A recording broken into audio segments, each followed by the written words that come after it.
So we were just talking about this a few minutes ago. Remember to like and subscribe to this channel so you'll be able to keep up with all these incredible events we have coming. I know it sounds like hype, but we can back it up. So we're going to go on to our next panelist, Mr. CF Roberts. What do you have for us, sir? Okay. Well, what I'm starting with now was actually the one that I wanted to finish with during the Last last session. installment. Yeah. Yep. And I was going to save it for last, but I think I'm going first because it has the least amount of notes and kind of requires the least amount of notes. But the show that I'm discussing was a series in the late 70s. I'll go ahead and say late 70s.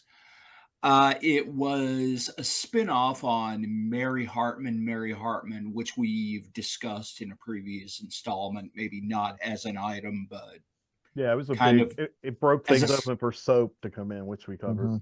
as a sidebar. Uh, and one of the characters on Mary Hartman was this character named Garth Gimble, who was basically he was the same type of character more or less that Robert Urich played in Soap, and he wound up having a similar fate. He wound up getting murdered. Um, but apparently they liked Martin Mull so much in the role that they filled in his part. They said, "Okay, well, we're bringing you back as his twin brother, and we're giving the show a spinoff." Yeah. I need to And interrupt for a second. This is breaking news. Martin Yeah, Mullins died Who I died? just saw that Martin Mull. oh, did they? today, Can of you all say it things. again? Yeah. I didn't catch Martin Mull died today. Martin Mull. Oh my God, that's a weird Oh, synchronicity. holy Isn't hell! it? 80 years old. Wow. Man. See, I thought you were picking this deliberately to tell us that. Yeah. Oh, he's yeah, been I playing just for saw it. weeks. Wow. Yeah. Wow. Wow. Yeah. Okay, you guys, I have to use the restroom. Keep going, Chuck. Don't stop. I'll be right back. Yeah, keep on going. Okay, going to keep going. Now Okay, we're so honoring somebody here. okay, so I've got big shoes to salute or something to that effect.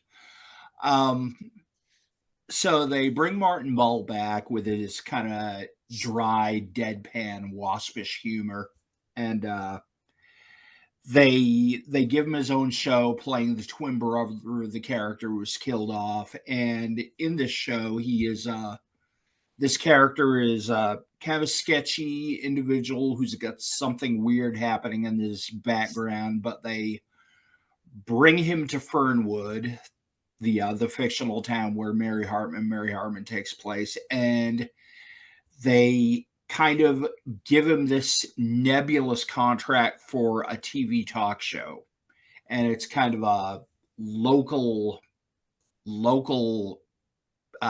equivalent to the Tonight Show.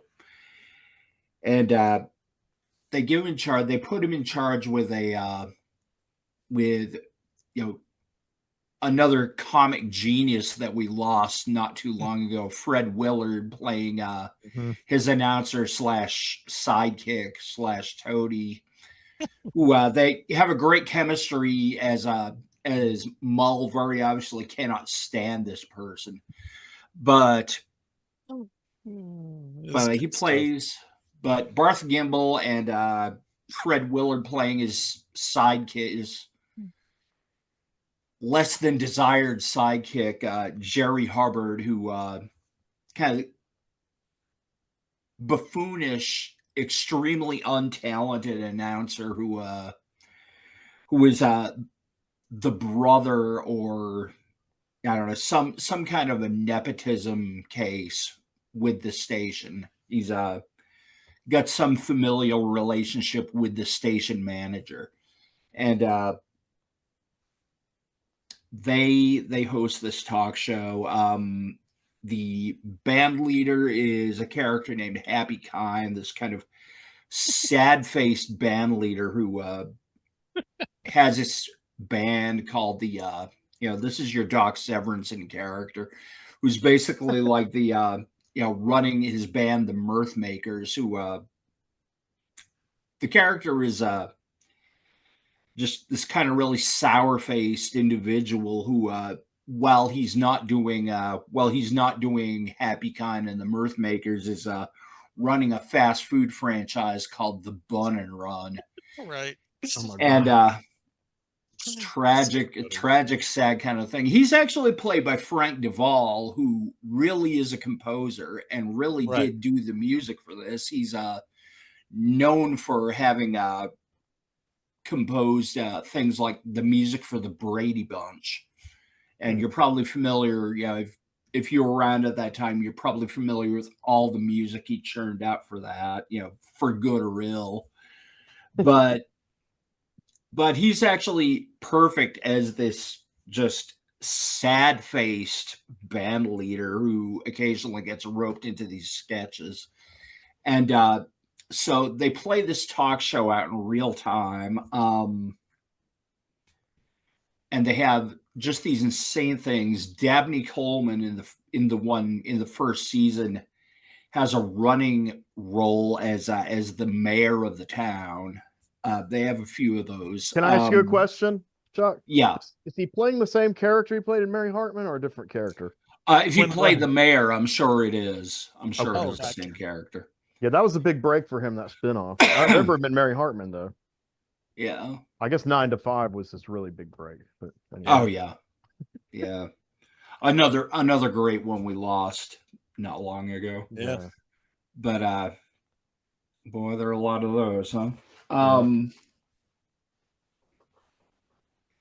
Anyway, so this ran like a talk show, like doing 5 nights a week in syndication for about 3 months. It was almost like a summer replacement series or something to that effect, but ran about 3 months with this kind of regular talk show schedule. And then I don't know if it was taken off the air because it came back the next year in much the same fashion. But the twist they put on it was they changed the name to America Tonight, and they kind of went on the whole thing that was picked up by national networks. Right. But it was basically the same show. I think at that point they had like a young Jim Varney appearing in. I was so upset when they many changed the episodes. name. I thought they'd sold out. Yeah, I don't really have an opinion on it now, but that's what they got too big for their britches. Right. No, it's very much the same show, really. But it lasted about that season, 3 months, 5 nights a week, and then that was kind of the end. But just kind of crazy, kind of just berserk localism, where just doing all this spoof on small town America, where they've got these oddball local guests. I think they have this guy who gets in the first episode who gets caught speeding through the town, and they, as part of his I guess penalty for doing so, he gets drafted onto this talk show, and it becomes an issue that this guy is Jewish, and so they have this whole segment where they do a call-in segment called "Talk to a Jew." I guess suggesting like Jewish people are so uncommon in Fernwood, Ohio, that he actually gets put on TV as if some kind of curiosity. An oddity. But just a lot of fun. I was a big fan of this show back when it first ran. I caught it not long ago. I started rewatching episodes, and it just went over like a house on fire. It's like, man, this still kicks. This is still funny. And I showed some to my wife, and that's what I thought about. She was bowled over, and she was just in hysterics. So you can find a lot of it out of there. I don't know about any kind of permanent place on streaming. I don't think anybody's running the whole show. But now, you can find a lot of episodes of it on YouTube, though, and I encourage that. Yeah, it's just they're just such low. We love YouTube. They're just so low quality on there. When you go back and try to watch, I mean, I would so love to get some nice remastered Fernwood episodes, but I don't know if it'll ever happen. That's so cool Yeah. that you guys followed it. I watched the beginning of it, and then I turned off on it because I was expecting Mary Hartman characters to somehow I expected it somehow the parody of the talk show would evolve back into a character-based soap opera, and when it didn't, I was Yeah. fickle and I left. But I did keep up with like what it was up to, like who was in it and when it changed title, and because it's a person I am. But I'm glad Yeah. y'all both. Have you seen it, Bill? Also, Huh? Fernwood What's tonight, that? the one he's covering. Have you seen Yeah, that one? you know, I saw bits and pieces of it when it was actually out. Just didn't have the time to devote to it. I've always liked Martin Mull. Yeah, he's fun. You know, he showed up in so many TV shows and everything, and instantly, maybe he played the same character a lot, but it was a good character. Yeah. And Martin Mull he played plays it well. Martin Mull. Right. Yeah. But in a Yeah. good way. Yeah. Very Yeah. good way. He's Yeah. also quite an accomplished artist. Yeah, he was a painter and always Wow. was. So, 80 years old, and he was working pretty much up to the end. I mean, Mhm. so Like I told you in our Black Cinema segment, Bernie Casey became an artist late in his life, and he died in his early 80s, and his paintings are incredible. Mull was also a good musician. The first time I Yeah, saw him, yeah. he was doing That's right. stand-up. He was doing songs, funny songs, kind of Weird Al Yankovic stuff. I have seen that. Yeah. Yeah, and it's sad to lose someone who's multi-talented in It's this. amazing. But today he passed away. Yeah. Yeah. Crazy. Rest in peace, Martin Mull. Yep. I was yes, gonna say sir. almost as if it had been planned. Here's Right. to you, sir. It was. Not really, but I guess it was know. planned by someone or something. It's I keep telling you, Don't look at me, magic is friend. real, but it's up to Oh, the individual to there's a decide. premise of cursed podcast where whoever the panelists are talking about is put into danger. We suddenly have that power, and of course, we would abuse it. Well, by we, I mean me. I definitely would.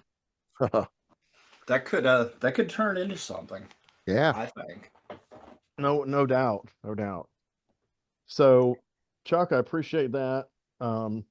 Yeah. Like, subscribe, click on that bell for notifications.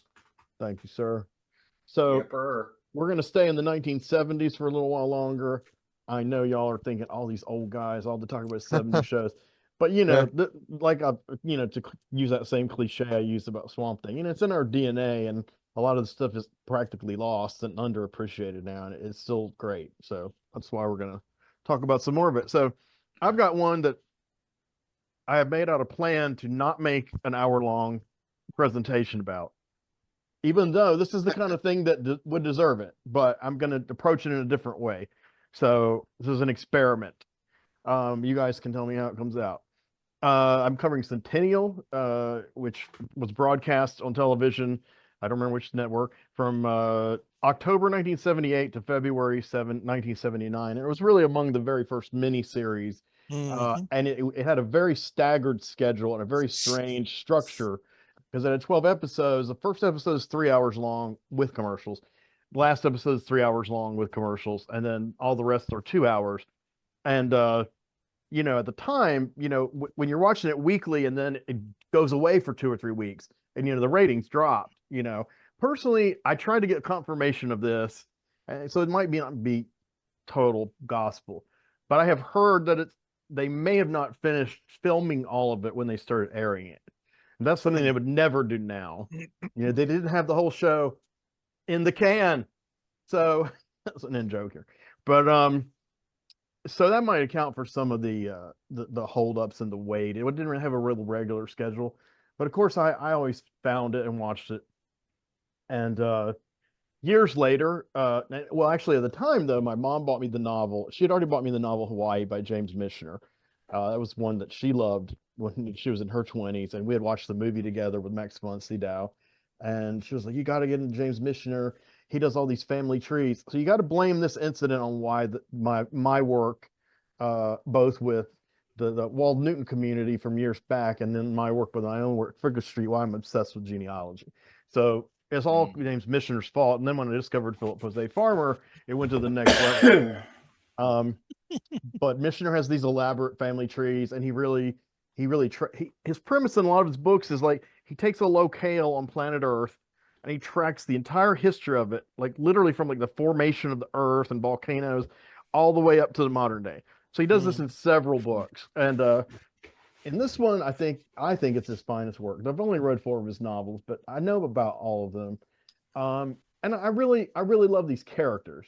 So let me tell you about this. It's kind of classed as a Western, and I guess it mostly is a Western. It's about exploring the West of America, the beginning of all that exploration, how it developed and how it turned out and led to the modern day. Um, so I'm gonna tell you a few more stats real quick because otherwise I might not remember them. So this one had a $25 million budget. Had 4 directors. Principal director was Virgil Vogel, who directed 5 episodes. The first one and this last one, especially, he was kind of the most cinematic in his camera work and how he was. He had a few different cinematographers. Um, and so after commercials, this entire opus is 21 hours. So it went on to a DVD set, which is 6 DVDs. So each one has 2 episodes. And it's then kind of this, well, it's right here. So I forgot I had visual aids. I don't always, but so this is the box set. And then it got a little damaged in a flood, so I'm not going to be able to sell it, but I don't want to sell it unless they do it on Blu-ray. And then this is the novel. This was the tie-in novel. The novel came out in 1973. So this is the 1978 tie-in novel where you see the characters as the actors and embodied them. So basically it tracks a lot of this is based on real things that happened in the area of America, which is now Wyoming and Colorado. So there's the North Platte River, which supplied basically everybody's kind of survival along its course. Originally, the Indians, who kind of really did not abuse it or exploit it. And it starts with after the narrator is David Jansen, and this is crucial. He's kind of the main character, even though he doesn't appear in character until the last 3-hour episode, but he's the narrator.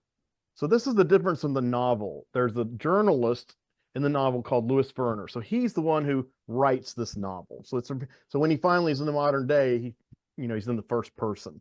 Now Louis Verner is played by Andy Griffith at the last episode, and they incorporate some of the material in the beginning of the book at the end of the book. So the beginning of the book is him setting out to write this novel about this area, research it.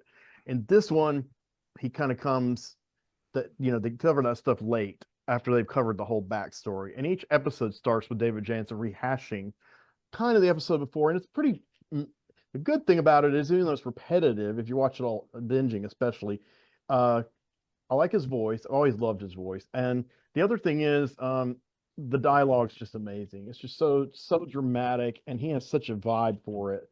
And so it's based on real life trappers. And well, before that, it starts with the area near the river, and it starts with an Indian named Lane Beaver in 1756.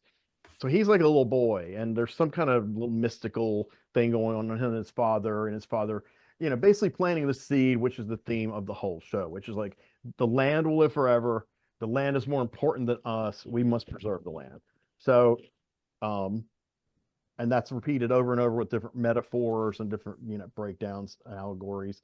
But Lane Beaver, we go forward to 1795. Lane Beaver is played by Michael Ansara, and this is his finest work, I think. I've seen him like 100 movies. I can't think of any better than this. Not saying he's bad.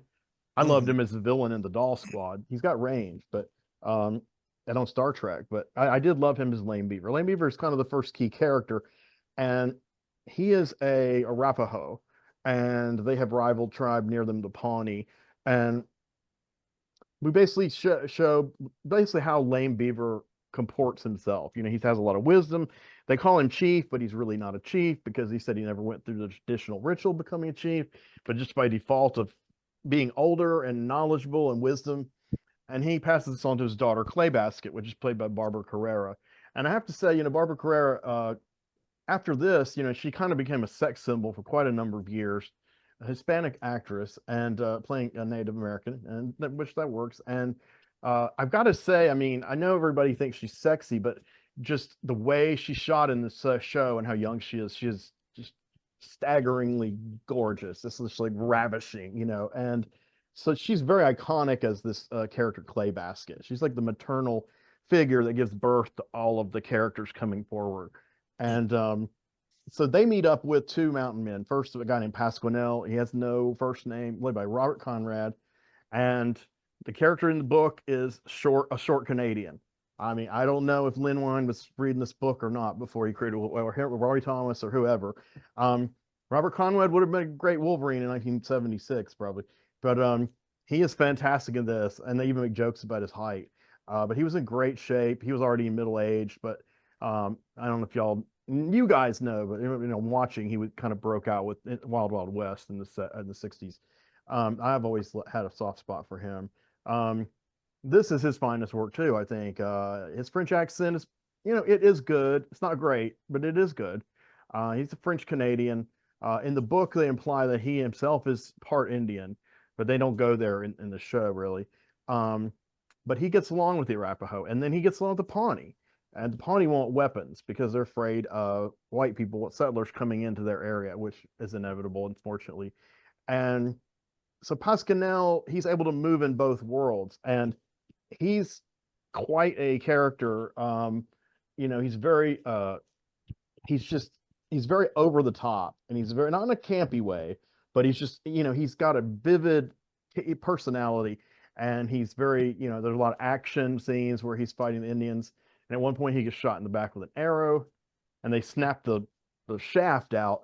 They can't get the arrowhead out, so he has that arrowhead in him for years until one of his friends finally takes it out, which, in the TV show is like, in the book it's just excruciating to read. But anyway, so Pasquinel meets up with this cat named Alexander McKeag, who's a Scotsman, and he really is just kind of a drifter. He came to America just, I don't know. They do go into the novel, but I don't remember.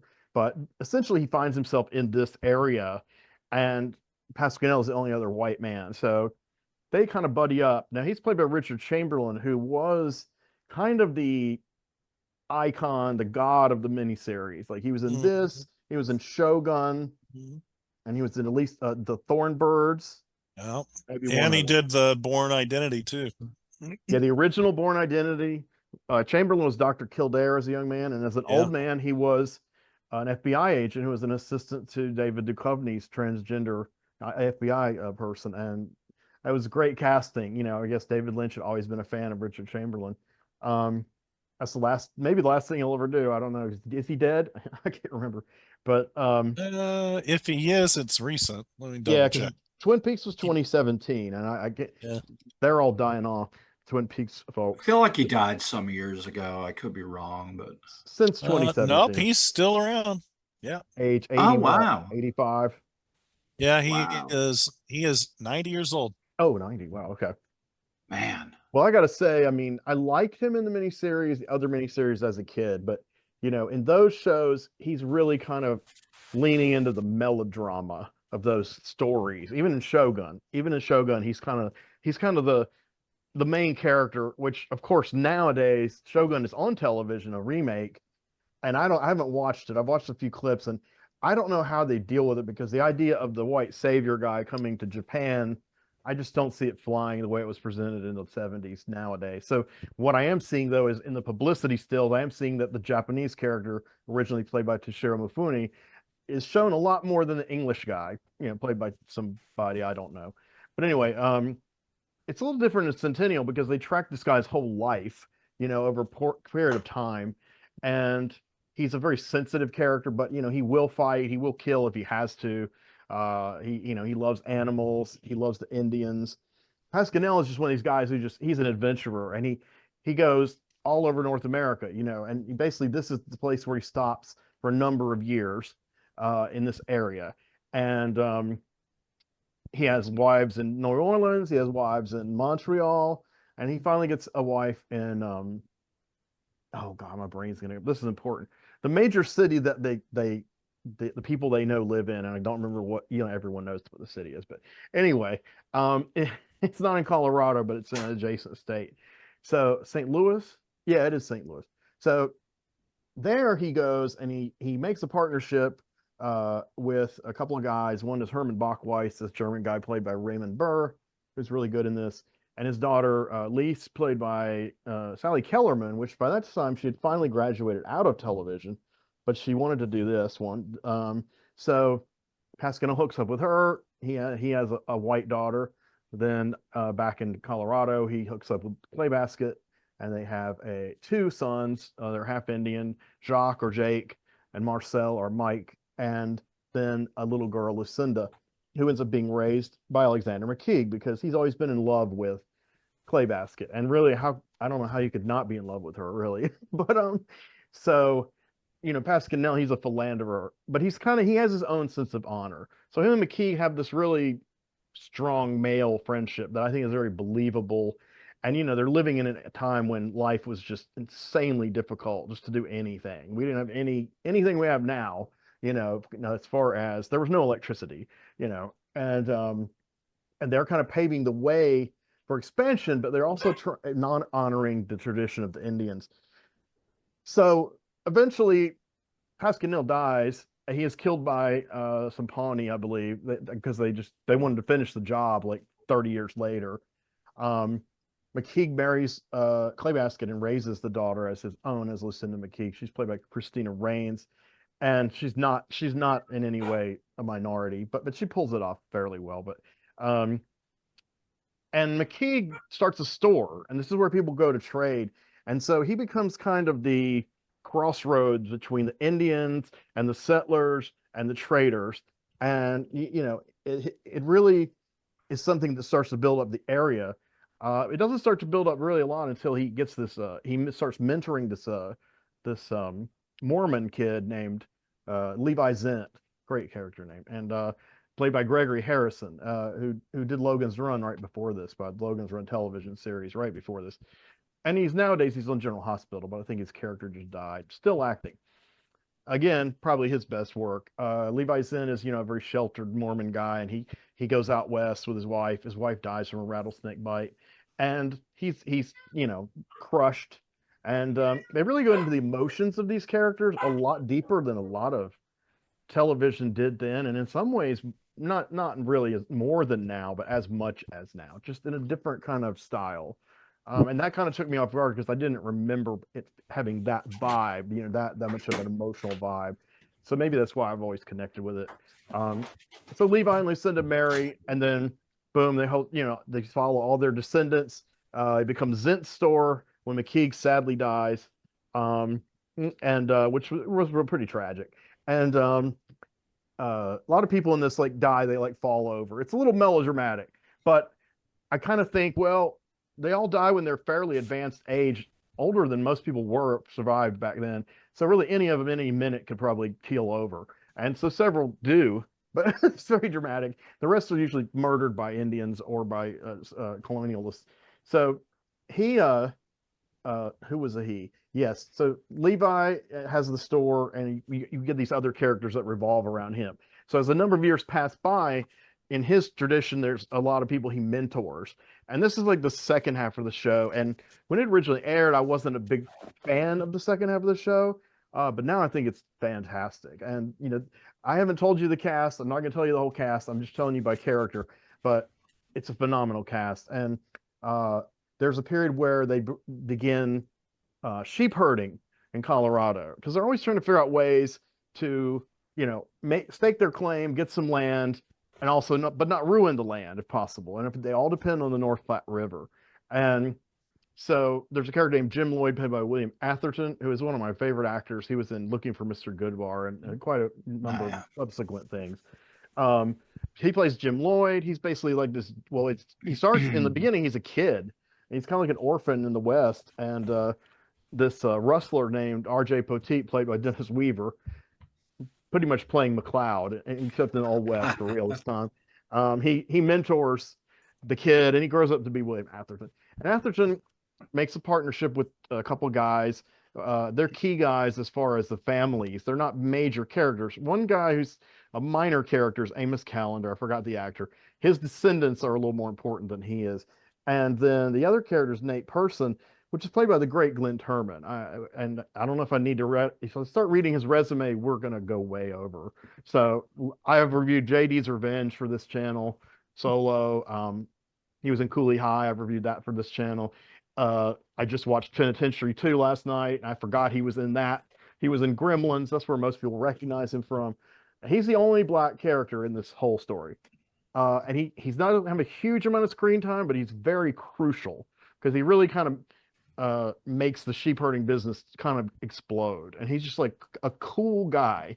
So, basically he's just like a recently freed slave who's basically going out there, and staking his claim. And he partners up with Jim Lloyd, and Jim Lloyd happens to be not a racist or anything.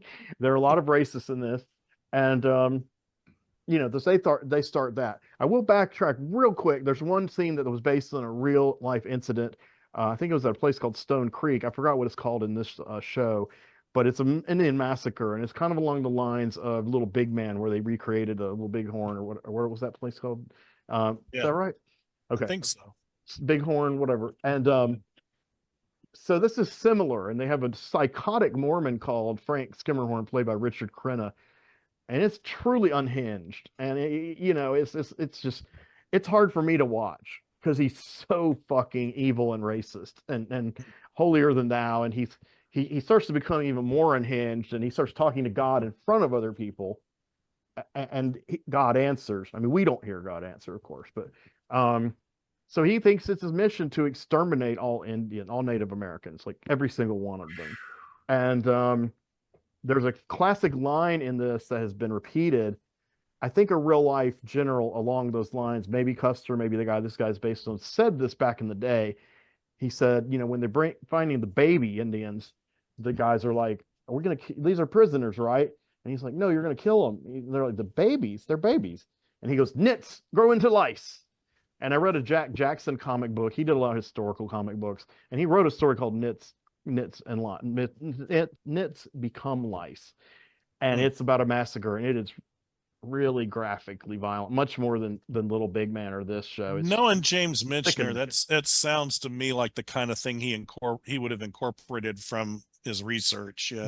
That specific type of phrasing, because that was really just kind of summed up his whole attitude, is like, there is no good Indian, and so it's a little appalling. I think people seeing it nowadays would be like maybe shocked into, like, I don't know, coma.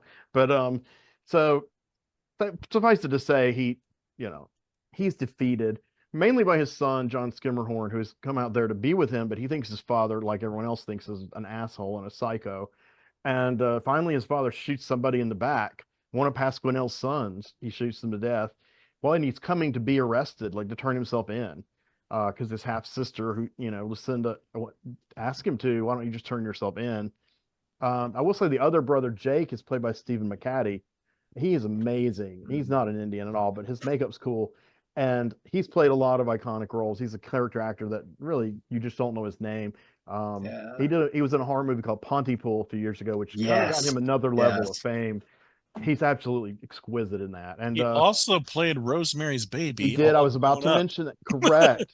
Right before this, a couple of years before this, he did that adult Rosemary's Baby. Yes. Of course, at the time, I didn't know these were all the same actors, but I figured it out at the time. But he is kind of a chameleon, but he also has that kind of style, and he has really nice chiseled kind of features, but he's not quite a leading man, but he's kind of more of a Willem Dafoe kind of guy, with a very interesting face. And he played James Dean in a TV movie also, I think. Wow. Yeah. But he's really good in this, and he, to his bitter end, he becomes pretty evil early on because he gets like his thumb cut off by some soldier who accosts their family. And so then he decides he's going to walk in the world of the Arapaho, and he despises white people unless they're his blood. And even then, he's kind of like his half sister who's white. When they finally meet, he's like, you're beautiful, I honor you, but you're in a different world. We have nothing to talk about between us at all. And she's like, oh my God. And her husband, Maxwell Mercy, is a soldier, and he's like he's a Confederate soldier, and he's one of the only, maybe the only soldier character, major one, and of that period. But he's the only one that has decency towards the Indians. Is what I'm trying to say. And he tries to do treaties, and it keeps getting fucked up by the government. All kinds of insidious things happen. So by the time we get to the sheep herders that I mentioned in the early 1880s, the Arapaho are gone. I mean, literally the one village led by this guy named Lost Eagle, where most of them hung out, Skimmerhorn killed every single one of them except Lost Eagle and a couple women. And it's pretty rough. It's pretty horrible. So finally, they just kind of wander away, you know, and I don't really know what happens to Lost Eagle. It's weird because he gets very old. Again, not an actor. He's not an actor I even know. I can't remember his name. I didn't know him. He is a Native American, though, in actuality. And so they settle in and they're doing the sheep herding. Then they go into this guy from Germany, Brumbaugh, does potatoes, and he learns how to farm the land there. And then they get into cattle. And when they get into cattle, this character, Oliver Seacombe, who had been as a young man earlier in the show, played by Timothy Dalton. I guess I don't need to say who he is, but this was the first thing I saw him in. And 2 years later, he was in Flash Gordon. You know, 8 years before this, he was Heathcliff in Wuthering Heights, and of course he was James Bond, and he was the chief in the Doom Patrol, which, you know, he's amazing. You know, he's Penny Dreadful too. Always a great actor. He was even great in that comedy that Simon Pegg did. I can't think of the name of it. Not Shaun of the Dead, the other one, the one where they're like the action Hot Fuzz. He was the villain. It was really crazy. Don't forget, he was also in Rocketeer. Oh yeah. Suave. Played basically Errol Flynn. Yeah. And he's very suave in this, and he's like, you know, when he's young, he's just kind of naive. He's like a writer who wants to explore the American West. He's from, you know, in England, and so he comes back around number of years later after it's settled, when he's middle aged, and he funds this cattle operation, and the guy Jim Lloyd that I mentioned becomes one of his workers. The Skimmerhorn's son becomes a worker. So all these characters kind of eventually, you know, overlap, and they build that industry. And finally, it's funded by this Earl from England, Lord Buckland. And when he passes away, Oliver Seacombe rips off everybody, and he finally feels guilty about it. And you're not really sure until almost the end of his span if he's really a criminal. And then when you find out, yeah, he is really a criminal, and you're like, damn, I like that guy. But then he saves us the trouble and he kills himself. So, Lynn Redgrave plays his wife, Charlotte, is one of the Bucklands. So this English woman, inherits all this land and these cattle in like 1885, 1888 or whatever. And eventually she marries Jim Lloyd, even though he's of a, you know, different class than her and everything.